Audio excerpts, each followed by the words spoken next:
Hi, my name is Jenna Quinn and I'm a staff member at ACES Connection. I'm here today to show you how to add a signature to your ACES Connection profile.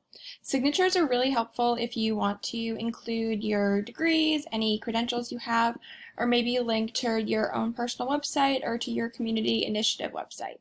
So today I'll show you how to add that.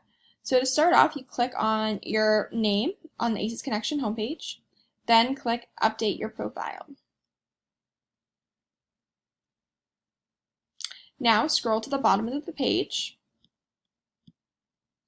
and where it says your signature, you can enter what you'd like to appear. So I'll add my first and last name and my degree.